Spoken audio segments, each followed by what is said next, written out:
એ સવાલ થવો જોઈએ, જો તમે વાંચતા વિચારતા મિત્રો હો, કે ફ્રાન્સમાં પોતાની માતૃભાષાનું મહત્વ જરૂરથી પણ વધારે છે. આપણા જેવા બહારથી ગયા હોય એને ઘણીવાર તો જવાબ ન મળે. હવે થોડું સુધરી ગયું છે, ઇન્ટરનેટ આવવાને કારણે નવી પેઢી જે આવી ગઈ એ થોડી ગ્લોબલ થઈ ગઈ, એટલે વાંધો નથી આવતો બહુ. પણ સૂચનાઓ પણ ફ્રેન્ચમાં લખેલી હોય, નીચે ઇંગ્લિશ ટ્રાન્સલેશન ન હોય, તમારે ફ્રેન્ચ કાં શીખવું જોઈએ ને કાં કોઈને પૂછવું પડે. આવી જગ્યાએ બ્રિટનમાં જન્મેલા ઇંગ્લિશ ઓથર તરીકે નંબર 1 અને સર્વોપરી આજે પણ ગણાતા વિલિયમ શેક્સપિયરના નામનો સ્ટોર શું કામ હોય?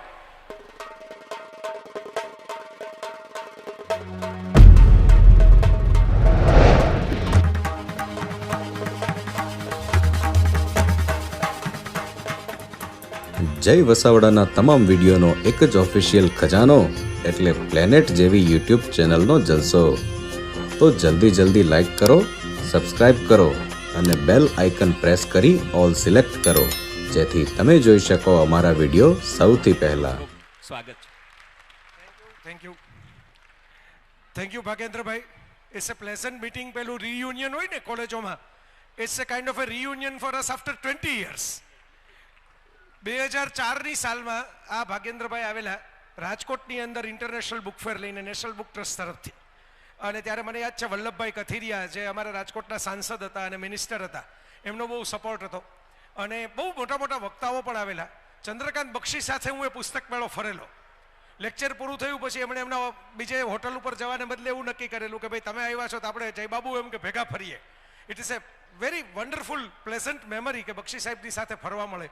પુસ્તક મેળો અમે બંને આટા માર્યા અને પુસ્તકો ખરીદ્યા અને એમણે ખભે હાથ મૂકીને કહેલું ખરું કે આપણા જેવા બહુ ઓછા છે જે લખે અને પાછા એમાંથી કમાય, એમાંથી પુસ્તકો ખરીદે, બાકી તો મફત લઈ લેવા હોય છે બધા. So it is a pleasant memory કે ભાગેન્દ્રભાઈ અને I must recall Shubhalakshmi ma'am who is coordinated this event for me so well. મારે થોડી જગલરી હતી બધી ટાઈમિંગની. એન્ડ ઓલવેઝ પુસ્તક મેળામાં આવું એટલે એક નામ મને યાદ આવે, તેજસ ભંડારી. એ અમારા આમ જેને કહેવાય પુસ્તક ભંડારી છે, એમનું તેજ વાંચનવાળું છે, એટલે એ દર વખતે પુસ્તક મેળામાં કોઈને કોઈ રીતે નવું કંઈક કરવાનો પ્રયત્ન કરે. પણ આ વખતે તો એમસી અને એનબીટીના સહયોગથી અમદાવાદનું અપગ્રેડેશન થઈ ગયું. તો મને એવું લાગે આ શહેરે હું રહેતો નથી અહીં, પણ મેં હમણાં એમ લખેલું કે મારા ફેવરિટ અમદાવાદમાં હું ફરીથી આવી રહ્યો છું. મેં હમણાં પ્રિય મોરારી બાપુ સાથે મારા પુસ્તકની ઇવેન્ટ પણ અહીં જ કરેલી. રાજકોટમાં નહોતી કરી, અહીં કરેલી, અમદાવાદમાં કરેલી. કારણ કે અહીં સૌથી વધારે ચાહનારાઓ, પ્રેમ કરનારાઓ અને મારા પુસ્તકો છાપનારાઓ અને મારી કોલમ છાપનારાઓ પણ છે, ગુજરાત સમાચાર અને નવભારત. એટલે એની જુદી મજા છે. અહીં બધીની ભીડ ન થાય અને બીજી ઇવેન્ટ બગડી ન જાય એટલે મેં રોનકને રિક્વેસ્ટ કરેલી કે તમારા સ્ટોલ ઉપર ઊભો રહું, એવું કંઈક વ્યવસ્થા કરીએ એટલે બાકીના ફોટો પડાવવા આવે તો અહીં સ્ટેજ બ્લોક ન થઈ જાય. એટલે ઇવેન્ટ પછી થોડી વાર હું 43 નંબરના સ્ટોલ ઉપર રહીશ. ત્યાં આ ખાલી ઇન્ફોર્મેશન છે, ફરજિયાત નથી ત્યાં જવું. મને ગમશે કે તમે બધા સ્ટોલને વિઝિટ કરો, બધા પુસ્તકો લેવા એટલા લ્યો. આજે છેલ્લો દિવસ છે એટલે મેક્સિમમ એનો યુઝ કરો, આ બુક ફેરનો, એમાં આવેલી વસ્તુઓનો, એના સાહિત્યનો. હવે એક સરસ ગેસ્ટ આવ્યા છે એટલે મેં એમને કહેલું કે તમે 5 મિનિટ રોકાવો, પછી તમે તમારા એક્સપ્લોરેશન ટૂરમાં જાઓ. બહુ સરસ મજાનું અમદાવાદનું એક અદ્ભુત વ્યક્તિત્વ કહેવાય, પણ હવે અમદાવાદ નથી, અમેરિકા છે. છતાંય અમદાવાદમાં એમના મૂળિયા એવા છે કે એ વારંવાર અમદાવાદ આવ્યા જ કરે. તારક મહેતાના દીકરી ઈશાની મહેતા. હવે તો બહુ સરસ મજાના મારે તો સ્વજનો કહેવાય, મારા પારિવારિક કહેવાય. એમના જીવનસાથી ચંદ્ર શાહ, હમણાં આપણે એમને પણ ગુમાવ્યા, તારકભાઈને અને ઇન્દુબેનને પણ ગુમાવ્યા. એટલે મેં એમને કહ્યું કે તમે તો આખરી ગઢ છો અમારા આ સાહિત્યનો, પિતા અને પતિ, એક કવિ, એક સરસ મજાના હાસ્ય અને નાટ્ય લેખક, અને એની વચ્ચે ઈશાનીબેન પણ પોતે સારા અભિનેત્રી છે, એ ધારે તો લખી પણ શકે એમ છે. એમણે આ બધાને લખવા દીધું, એટલું જ કહ્યું. એટલે મેં એમને કહ્યું કે તમે 5 મિનિટ ખાલી રોકાવા, તમારું અમદાવાદ છે, તમારા વડીલોનું અમદાવાદ છે અને તમે એની વિરાસત લઈને આવ્યા છો, તો હું તમારું ઇન્ટ્રોડ્યુસ કરાવું કે આ શબ્દના આવા સાથીઓ આપણી વચ્ચે છે. સો આપણી પ્રસ્તાવના અહીં પૂરી. Thank you Ishaniben, thanks for coming, thanks for loving. તમે બહુ પ્રેમ કરો છો કાયમ માટે, એટલે હું જાહેરમાં આભાર માની લઉં એના માટે. You are like A family. તો ઘણા બધા મિત્રો ફરતા સાંભળી રહ્યા છે, ઘણા બધા મિત્રો ઊભા સાંભળી રહ્યા છે. મેં કેમેરામાં ફોટા લેવાની ટ્રાય કરી પણ એક સ્નેપમાં બધા ન આવ્યા. તમે જોયું હશે ભાગેન્દ્રભાઈ બોલતા હતા ત્યારે આઈ વોઝ સ્ટેન્ડિંગ અને મેં ઊભા એવો પ્રયત્ન કર્યો કે હું એક સ્નેપમાં બધાને લઈ લઉં, પણ આવ્યા નહીં. કદાચ કોઈ મિત્ર મને ગઢવી સાહેબ હેલ્પ કરે કે પાછળથી કોઈકને મોકલે અને પાછળથી ફોટો લઈ લે તો કદાચ આવી જાય, કારણ કે મારી આ મર્યાદાથી મેં તો રેન્જમાં ન પકડાયા. સો આ જ વિષય છે આજે આપણો. તમે જો વિષય ધ્યાનથી વાંચ્યો હોય, બરાબર, તો વિષય છે કે વાંચન અને વિચારના, મેં એમાં એક શબ્દ વાપરેલો, મેં જ્યારે ટાઈપ કરીને મોકલો ત્યારે, અંગ્રેજીમાં એનો અર્થ થાય જોઈન્ટ્સ, અડ્ડા, જ્યાં બધા ભેગા થાય. જોઈન્ટ શબ્દ આજે જરા બદનામ થઈ ગયો છે જુદા કારણોથી, વ્યસનીઓને કારણે, પણ આપણે વાંચનના વ્યસનની વાત કરવાની છે. એટલે જોઈન્ટ્સ એટલે એવી જગ્યાઓ જ્યાં બધા ભેગા થાય. અંગ્રેજીમાં કોઈએ ટાઈપ કર્યો, કોઈ સરસ મજાના મિત્રએ ટાઈપ કર્યો હશે, એમણે જોઈસ કરી નાખ્યું જોઈન્ટ્સનું. એ જ પોસ્ટર તમે જો જોશો તો એમાં છે Joyce of reading and thinking. બહુ સારું કહેવાય, આ તેની તો ઇમ્પ્રુવમેન્ટ કહેવાય કે જોઈન્ટ્સમાંથી જોઈ મેળવવાનો તો વિષય હતો. તે પણ જય પાસેથી.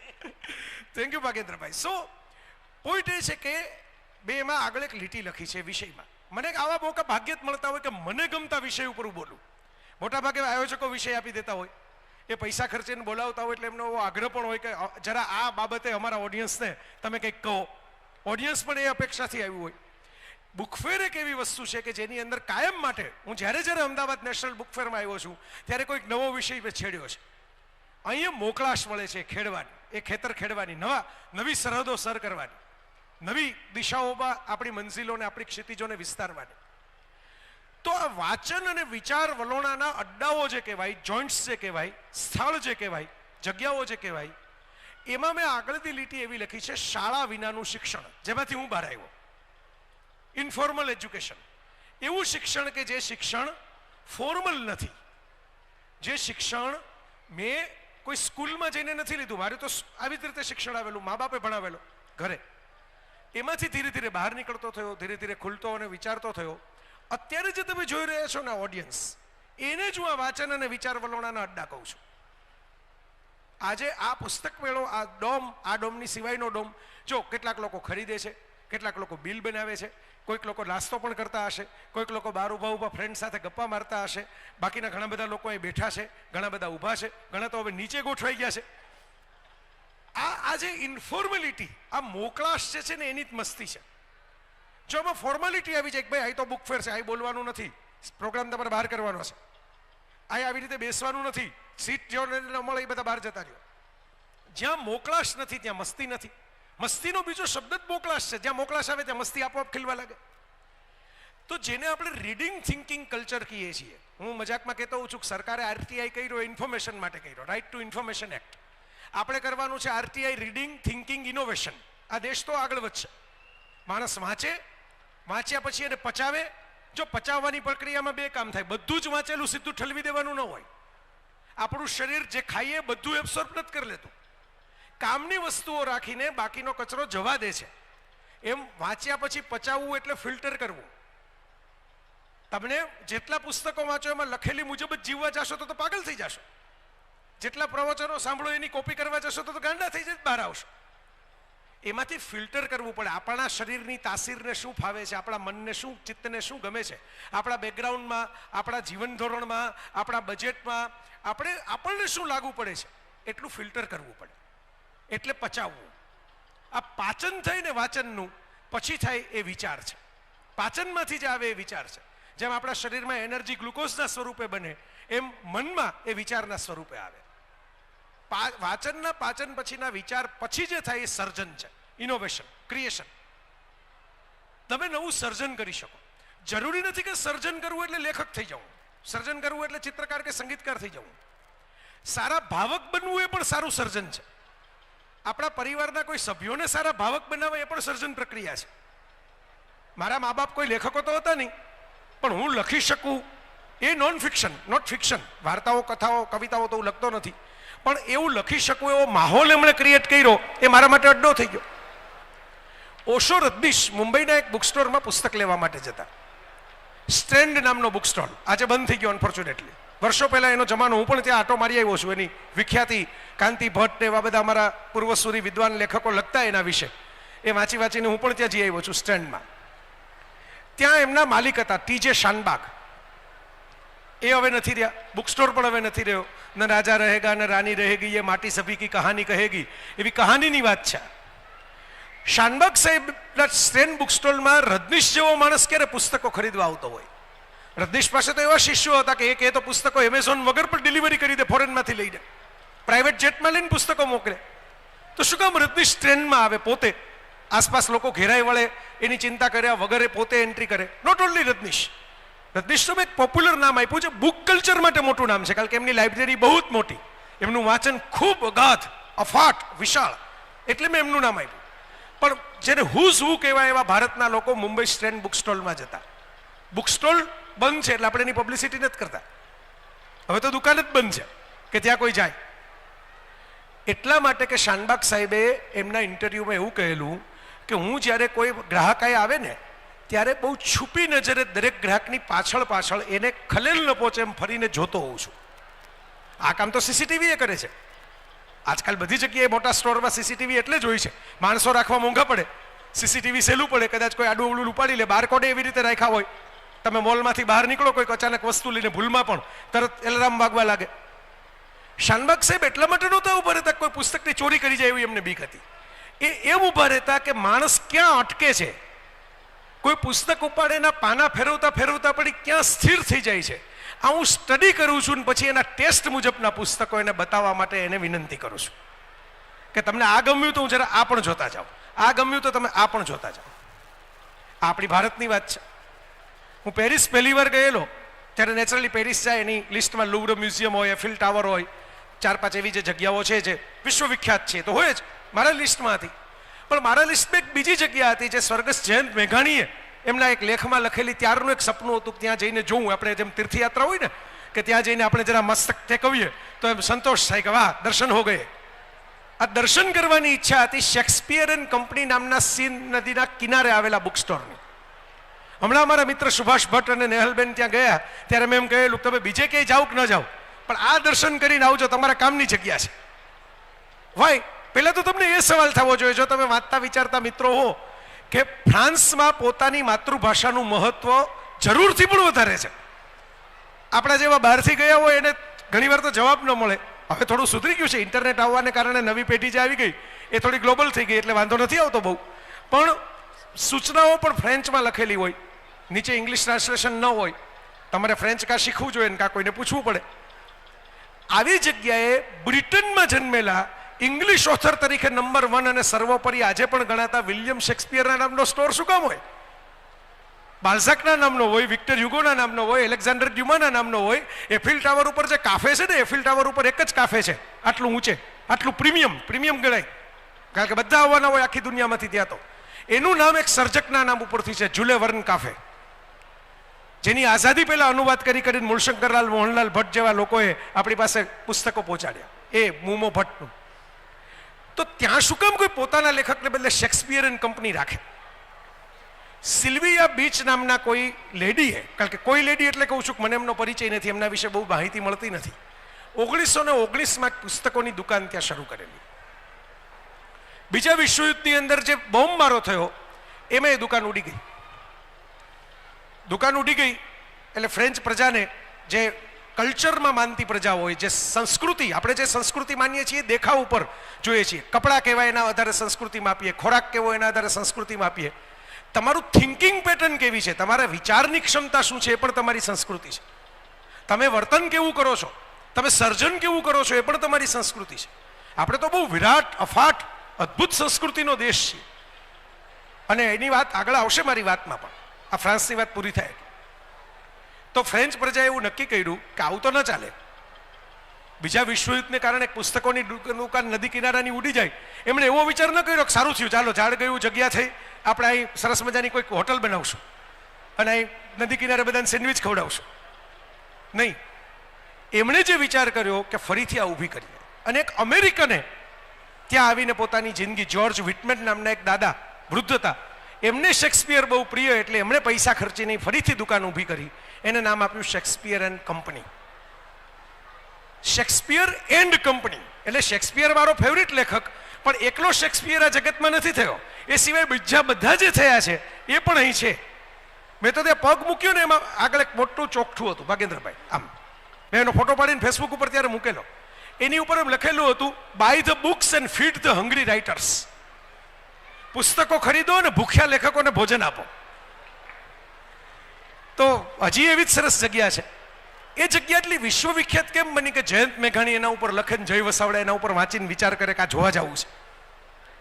એ વિટમેન દાદાએ જ્યારે બુક સ્ટોર શરૂ કર્યો, વિશ્વયુદ્ધ તાજું હતું, બરબાદી ઘણી થયેલી, યુરોપ બેઠું થવાના કોશિશમાં હતું, જખમો બહુ મોટા હતા, શંકાઓ બહુ મોટી હતી એકબીજા સામેની, સામસામા લડેલા પાડોશીઓ, એકબીજા સામે લડેલી પ્રજા. એ વખતે દાદાએ એમ નક્કી કર્યું કે આજુબાજુની કોલેજો જે છે ને એના યુવક યુવતીઓ બેસવા આવે તો આપણે એની પાસે કંઈ પૈસા નહીં લેવાના. વાંચવું હોય તો વાંચે, ન વાંચવું હોય તો ન વાંચે, બેસવું હોય તો બેસે, પણ આપણે એને સરસ કોફી પીવડાવવાની, એ આપણા ખર્ચે, મફત, on me, coffee on me. તો એમણે કોફી પીવડાવવાની મફત શરૂ કરી અને યુવક યુવતીઓ તે આવે. વર્ણન તો એવું છે કે કોઈક વાંચે કાંઈ નહીં, એકબીજાની આંખો વાંચે, પુસ્તકો ન વાંચે, એના માટે આવ્યા હોય કે આ એકાંત આ મળવાનું છે, બરાબર, કોઈના ખોળામાં માથું નાખીને સૂઈ જાય અને એમ પુસ્તક વાંચે. પણ એ માહોલને કારણે યુથ આવતું ગયું, ત્યાં જવાન જનરેશન આવતી ગઈ. ધીરે ધીરે એવું થયું કે જે લોકો પુસ્તકો ખરીદતા કે વાંચતા નહોતા પણ ત્યાં બેસવા આવતા હતા, એમને મજા આવતી હતી એ માહોલની, એ વાતાવરણની, એ શાંતિની, એ ક્રિએટિવિટીની, એ મસ્તીની. એ પોતે, જો માણસને જગ્યા યાદ નથી રહેતી, એ જગ્યામાં જે અહેસાસ થયો હોય ને એ યાદ રહેતો હોય છે. એ જે અહેસાસ થતો હોય, જુવાન ઉંમર મોટા ભાગે હોય તો રોમેન્ટિક અહેસાસ હોય, એ કોઈ મોટા ઓફિસર થઈ ગયા, કોઈ મોટા વેપારી થઈ ગયા, પૈસાદાર થયા, અને પછી કે ભાઈ અમે સ્પોન્સર કરીએ, તમે તમને મફત કોફી પીવડાવીને બેસવા દેતા, પણ હવે અમે સ્પોન્સર કરીએ, તમે વધારે કલેક્શન રાખો. દાદા ગુજરી ગયા પણ ફાઉન્ડેશન સંભાળે છે અત્યારે એ બુક સ્ટોર. અને આ જે હું અડ્ડો કહું છું, વાંચન અને વિચારનો એ અડ્ડો, અંગ્રેજીમાં એક શબ્દ છે પેની યુનિવર્સિટી. પેની યુનિવર્સિટી એટલે યુરોપિયન દેશો એવું માને છે કે સ્કૂલ કોલેજ તો પછી આવી, સ્કૂલ કોલેજમાં જે લોકોને ભણાવવામાં આવે છે કોર્સમાં, એ લોકો કેવી રીતે ભણ્યા. બીજી ભાષામાં તમને કહું, ડાર્વિન આજે કોર્સમાં ભણાવવામાં આવે છે તો ડાર્વિન કેવી રીતે ભણ્યા. ન્યૂટન કોર્સમાં ભણાવવામાં આવે છે, ન્યૂટન કેમ્બ્રિજમાં ટ્રિનિટીમાં ભણતા હતા, પણ ન્યૂટન તો આપણે જેમ કોરોના આવ્યો એમ વાયરસ જ્યારે આવ્યો ત્યારે પોતાના ગામના ખેતરમાં જતા રહ્યા હતા. એ ખેતરમાં બેઠા બેઠા એમણે ફિઝિક્સના પ્રિન્સિપલ ગોઈતા. આ બધા ક્યાં ભણ્યા? તો એમ કહેવાય છે પેની યુનિવર્સિટી. પેની યુનિવર્સિટી એટલે એક પેનીની, એક સિક્કાની કોફી મળતી, એ કોફી પીવા માટે બધા બેસતા ને વાતો કરતા.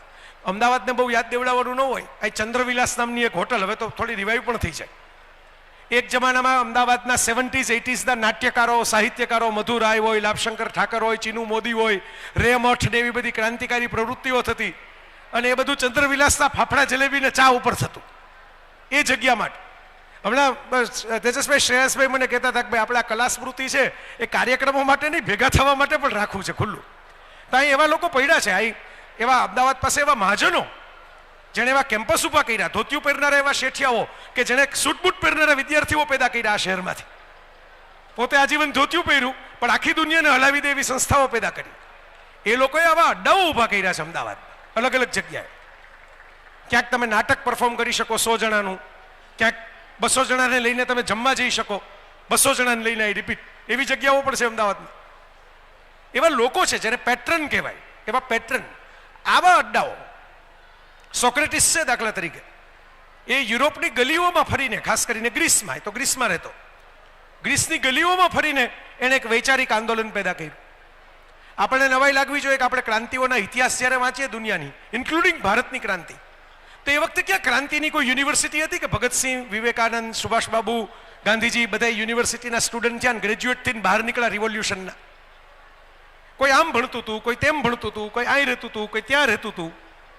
પણ ક્રાંતિ જગતમાં હંમેશા પેદા થઈ આવા ઇન્ફોર્મલ, અનૌપચારિક ગેધરિંગથી. ક્યાંક શ્યામજી કૃષ્ણ વર્માએ ઇન્ડિયા હાઉસ ઊભું કર્યું હોય ત્યાં બધાને ભેગા કરતા હોય, ક્યાંક સાવરકરને ગાંધીજીને મળતા હોય લંડનની અંદર, છે ભારતમાં નહોતા મળ્યા પણ લંડનમાં મળ્યા. તમે જસ્ટ થિંક, જેને થોડો ઘણો ઇતિહાસ આ ક્રાંતિનો જોયો હશે, મદનલાલ ધીંગરાનો હોય, એ ઉધમસિંહનો હોય, ઇન્ફોર્મલ, અનૌપચારિક જગ્યાઓ, કોઈ કેમ્પસમાં, કોઈ બગીચામાં, કોઈના ઘરમાં, કોઈનો ડ્રોઈંગ રૂમ મોટો હોય તો ત્યાં. આપણે જેને બિગેસ્ટ બ્રાન્ડ કહીએ છીએ આજની, એવી 3-4 મોટી મોટી બ્રાન્ડ, જેમ કે એપલ, જેમ કે માઇક્રોસોફ્ટ, આ બધાનું પારણું જે છે એ ગેરેજમાં બંધાયું છે. કારણ કે ઓફિસ લેવાના કોઈ પાસે, સ્થાપકો પાસે પૈસા હતા જ નહીં. બિલ ગેટ્સ પાસે નહોતા, સ્ટીવ વોઝનિયાક કે સ્ટીવ જોબ્સ પાસે નહોતા. ગેરેજમાં. હું સિંગાપોર ગયો, તમને ખબર હશે સિંગાપોરનો પાસપોર્ટ અત્યારે સૌથી પાવરફુલ પાસપોર્ટ ગણાય છે. ઇકોનોમી તો મજબૂત છે જ, દેશ નથી શહેર છે, સિટી સ્ટેટ છે, શહેર છે. અને એ મલેશિયાથી હજી છૂટું પડેલું. આપણા સિંહપુર ઉપરથી જ નામ આવ્યું છે સિંગાપોર. એક સિંહ, એનો લાયન જે છે એનું પ્રતીક પણ છે. તો આ સિંગાપોરની અંદર મને એવું કહેવામાં આવ્યું કે આ એક એરિયા જોવાનો છે. હું ગવર્મેન્ટ મને બતાવવાની હતી કે ભાઈ અલગ અલગ જગ્યાએ એજ્યુકેશનમાં અમે શું કરીએ છીએ. એ એરિયા જોવા માટે અમે ગયા, એરિયા 74 to 79. એમાં એ લોકો એવું કહ્યું કે અમારું અંગ્રેજી નબળું હતું, તો અંગ્રેજી સુધારવા માટે અમે એવું નક્કી કર્યું કે અંગ્રેજી સુધારવાના ક્લાસીસ કરવાથી અંગ્રેજી સુધરતા નથી, પણ અમે સિલેક્ટ કરેલા વિદ્યાર્થીઓને સરકાર તરફથી અમેરિકા અને લંડન ભણવા મોકલા. એમનું અંગ્રેજી ટીપટોપ થયું પછી એમને અમે સૂચના આપી કે તમે આ એરિયામાં આવીને બીજા જે યંગ જનરેશનના સ્ટુડન્ટો એની સાથે બેસો.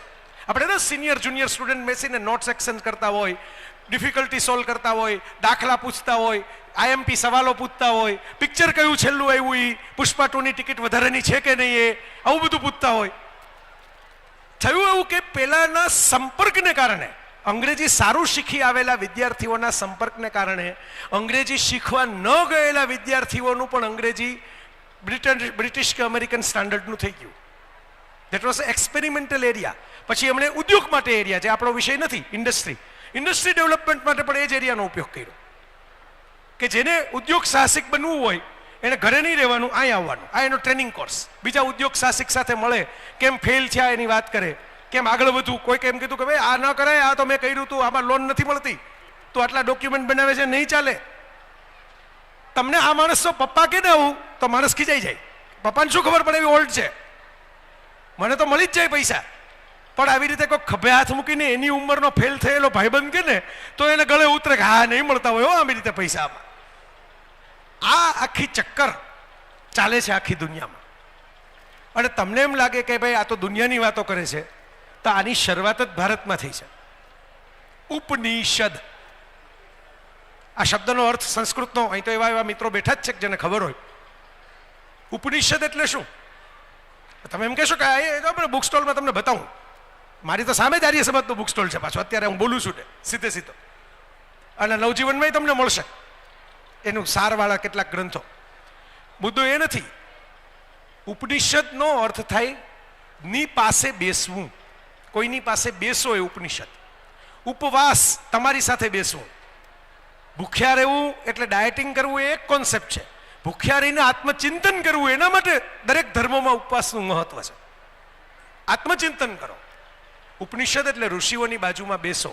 એટલે ભારતના તમામ ઉપનિષદ ક્વેશ્ચન આન્સર ફોર્મેટમાં છે. નોટ ઓનલી ઉપનિષદ, આખી ભગવદ્ ગીતા ક્વેશ્ચન આન્સર ફોર્મેટમાં છે. હમણાં ગીતા જયંતિ આવશે, વિચાર કરજો આ વાત તો ત્યારે. Question and answer, talk. જો કૃષ્ણ અને અર્જુને એક અડ્ડો ઉભો કર્યો પોતાનો કુરુક્ષેત્રમાં કે અમે બે વાત કરીએ છીએ, વાત પૂરી ન થઈ ત્યાં લગી લડવું નથી. અને કૌરવ સેના હતી, પાંડવ સેના હતી, બધા ઉભા રહ્યા કે આ બે જણા વાત કરે પછી આપણે આગળ વધીએ. ભીષ્મ પણ ઉભા રહ્યા, દુર્યોધન પણ ઉભો રહ્યો, શકુની ઉભો રહ્યો, બધા કોઈ પ્રહાર નથી કર્યો કે આ બે જણા વાત કરે તો હાલો આપણે શરૂ કરી દઈએ. કૃષ્ણનું વિરાટ દર્શન અગાઉ જોઈ ચૂકેલા એ લોકો હસ્તિનાપુરમાં, એટલે પ્રહાર તો કરવાની તાકાત બહુ હતી નહીં. તો આ જો કૃષ્ણ એવું નથી કીધું કે બહુ સરસ મજાની એક ગુરુકુળ હોય, ત્યાં એક સરસ મજાનો હિંચકો હોય, ત્યાં સરસ સિતાર વાગતી હોય, ત્યાં મોર ટહુકા કરતા હોય, એની વચ્ચે હું બેસીને જે કહીશ એ ભગવદ્ ગીતા છે. અત્યારે આ મોકો છે, અત્યારે આ સ્થળ છે, આ રણ મેદાન છે, એની વચ્ચે આપણે આપણો અડ્ડો ઊભો કરીએ અને આપણે વિચાર વલણો શરૂ કરીએ, આપણે થિંકિંગ શરૂ કરીએ, આપણે વાત શરૂ કરીએ.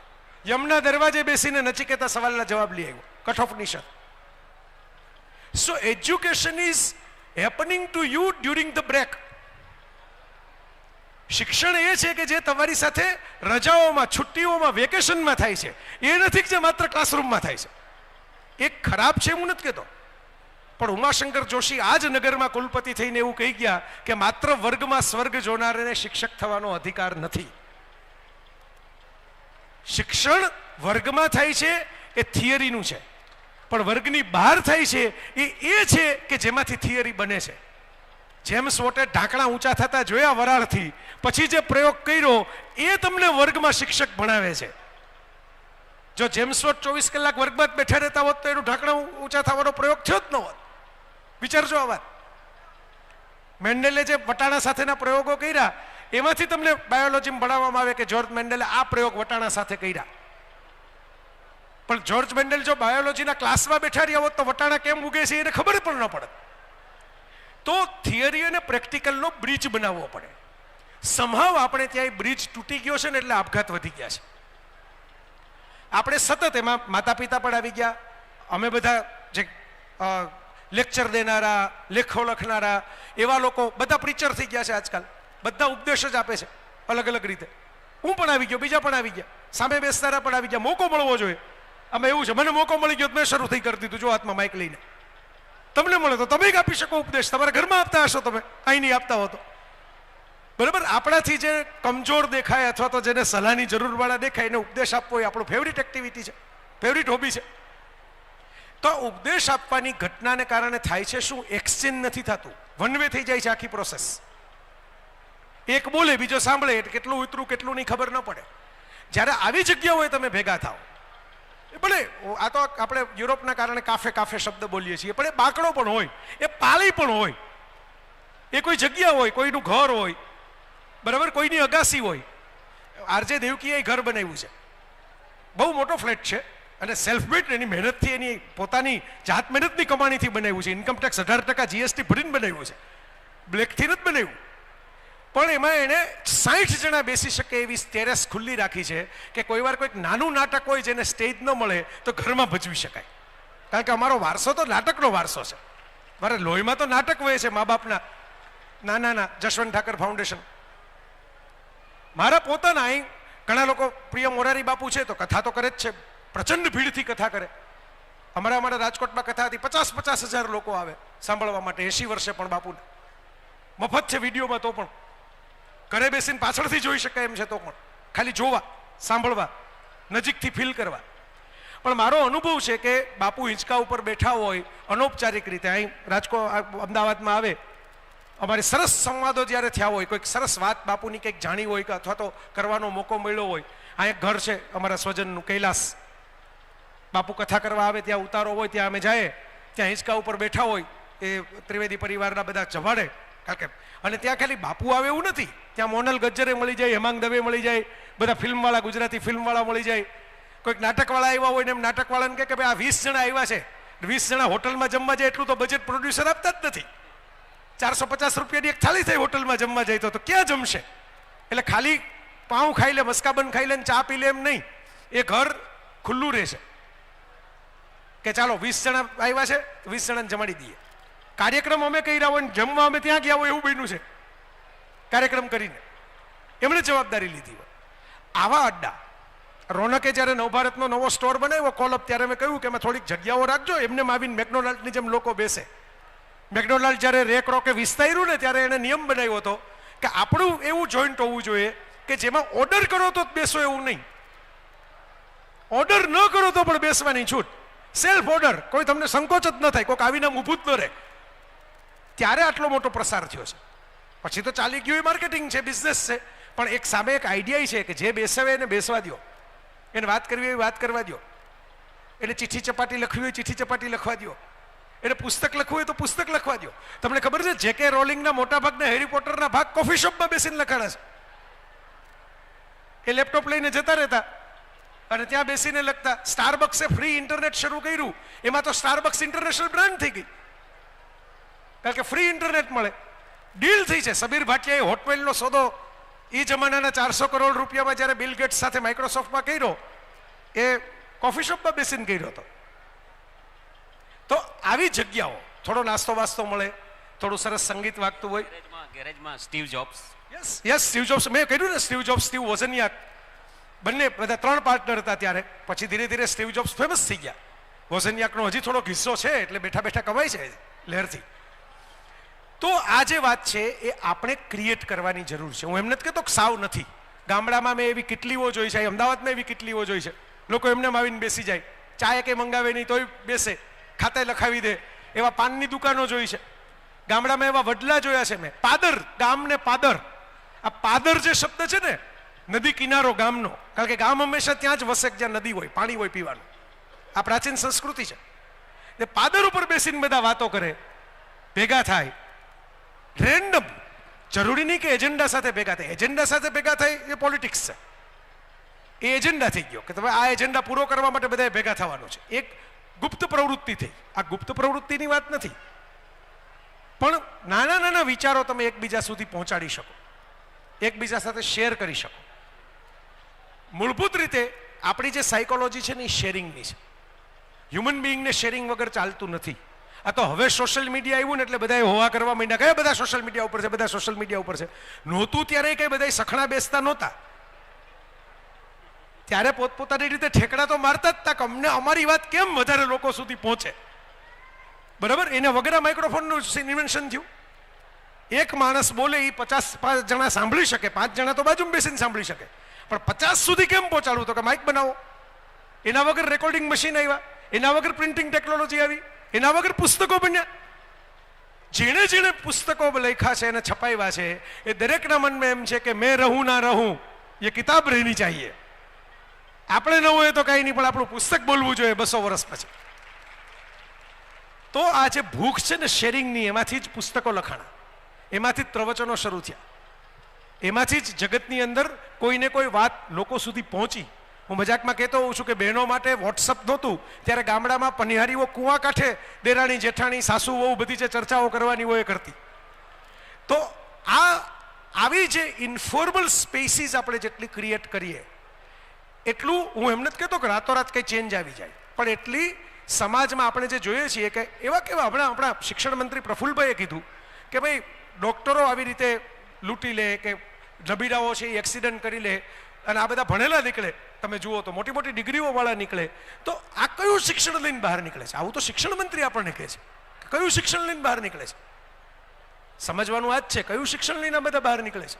એનો અર્થ એ થયો કે ડિગ્રી મળી જાય છે, ડિગ્રીને કારણે અમુક પ્રકારની સ્કિલ, કૌશલ્ય વિકસી જાય છે, આવડત આવી જાય છે, પણ મૂલ્યો વિકસતા નથી, માનવતા વિકસતી નથી, સંવેદના વિકસતી નથી, પ્રામાણિકતા, નીતિ, ઈમાનદારી, ઇન્ટેગ્રિટી વિકસતી નથી. અને આ બધું વિકસાવવું હોય તો માત્ર ઉપદેશો તો આપણે બધા આપીએ જ છીએ. હું આપું છું, તમે આપો છો, બધા આપીએ છીએ. એક બે કીધું એમ આખા દેશ આપે છે એકબીજાનો ઉપદેશ. ગાંધીજીએ તેમ કીધું હતું ભારતમાં જેટલા ભાષણ થાય છે એટલે કોષ ચાલતી હોત તો આ દેશ છે એ ખેતીમાં સ્વાવલંબી થઈ જાય. ત્યારે નહોતો થઈ ગયો એના વગર, પણ ભાષણો હજી ચાલુ છે અમારા જેવાના. તો આ ભાષણ હું અટકાવું ગાંધીજીને યાદ કરીને, કારણ કે એમણે એક શબ્દ આપેલો, ભારત એક ભાષણ પ્રધાન દેશ છે. અને આ શબ્દ આપવાનો એમનો અધિકાર હતો, કારણ કે એમણે એ શબ્દ આપીને ભાષણ કરવાના ઓછા કર્યા અને આચરણ કરવાનું જાજુ કર્યું, એટલે તો આટલા લોકપ્રિય થયા. તો આપણે આચરણમાં આ વાત મૂકવાની છે કે આપણે થોડી ઇન્ફોર્મલ, ક્રિએટિવ, મોકળાશવાળી, મસ્તીવાળી સ્પેસીસ ક્રિએટ કરીએ. બાલકૃષ્ણ દોશી, સમાપનમાં આપણે એમને યાદ કરીએ, હમણાં આપણે અમદાવાદ એમને ગુમાવ્યા. તો એ દોશી સાહેબ એમ કહેતા કે ભાઈ મારી જે આ સેપ્ટની ને બધી જે જગ્યાઓ છે મેં એવી રીતે ક્રિએટ કરી છે કે પરીક્ષામાં કામ લાગે એ ભણવાનું એમ નહીં, રાતના 3 વાગે તમે બેસીને ગપસપ કરી શકો.